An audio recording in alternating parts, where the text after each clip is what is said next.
पौराणिक कथा जर सांगायची म्हटली शिवरात्रीची तर खूप साऱ्या कथा आहेत. मी पहिल्यांदा सांगितलं भगवान शिव आणि पार्वतीचा विवाह म्हणून आजचा दिवस साजरा केला जातो.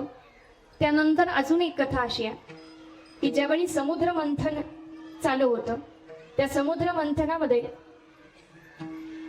अमृत निघणार होतं, पण त्याआधी हलाहल असं विष निघालं. बरोबर, सगळ्यांच्या परिचयाची ही कथा आहे.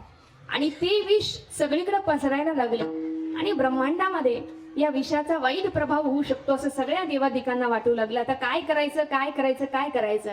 आणि म्हणून भगवान शंकरांनी काय केलं तर ते विष स्वतः प्राशन केलं. आणि म्हणून त्या विषाचा दाह इतका होता की देवाचं शरीर पूर्ण निळं पडलं.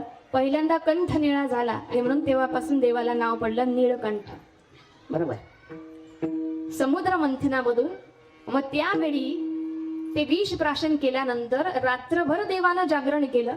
देवाला तो त्रास होत होता आणि तो कुठंतरी लक्ष आजूबाजूला जावं, देवासाठी काहीतरी करावं म्हणून सगळ्या देवतांनी रात्रभर भजन केलं.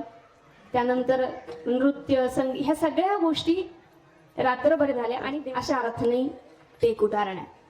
आता गरुड पुराणामधलं उदाहरण घ्यायचं म्हटलं तर एक कुठला तरी एक निषाद राज, ज्याचं नाव कुणालाही माहित नाही, पण गरुड पुराणात ती कथा आली की तो असाच रस्त्यानं चाललेला होता. फार अंधार पडला आणि म्हणून एके ठिकाणी बिलवाच्या त्या झाडाखाली थांबला आणि नकळतपणे त्याच्या हातून ती पानं भगवान शंकरांच्या पिंडीवर पडत राहिली. नकळतपणे त्याच्याकडून पूजा घडली आणि रात्रभर त्यानं जागरण केलं. आणि म्हणून त्याला ज्यावेळी यमराज पकडायला आले तेव्हा मात्र देवानं त्याची सुटका केली. म्हणजे त्याला माहिती नव्हतं की मी भगवान शंकराची महादेवाची आराधना करतो. नकळतपणे अज्ञानामध्ये सुद्धा ती भक्ती त्याच्याकडून घडली तर त्याला इतकं मोठं फळ मिळालं. आणि म्हणून जर माहीत असताना ज्ञान प्राप्त करून जर भक्ती केली तर किती मोठी प्राप्ती होईल. आणि म्हणून आजचा दिवस हा पवित्र आणि सुखकर करायचा असेल तर भगवान शंकराची आराधना आपण केली पाहिजे. आता तुम्ही म्हणाल ओम नमः शिवाय ओम नमः शिवाय सारखंच म्हणायचं का? अजिबात नाही. देवाचा स्वभाव कसा आहे? निसंग तुम्हा राहणे एकट, नाही कटकट साहो येत. देव म्हणतात की ते असे समाधीस्थ झालेले म्हणजे स्थिरत्वाला गेलेली ती मूर्ती आहे.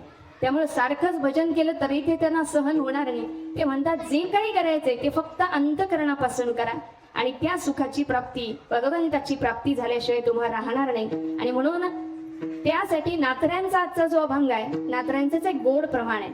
नात्र्या म्हणतात हे प्रेम जर मिळवायचं असेल ना तर फार काही विशेष करण्याची गरज नाही, साधी सोपी गरज आहे. कुठली? भक्ती प्रेमा वीण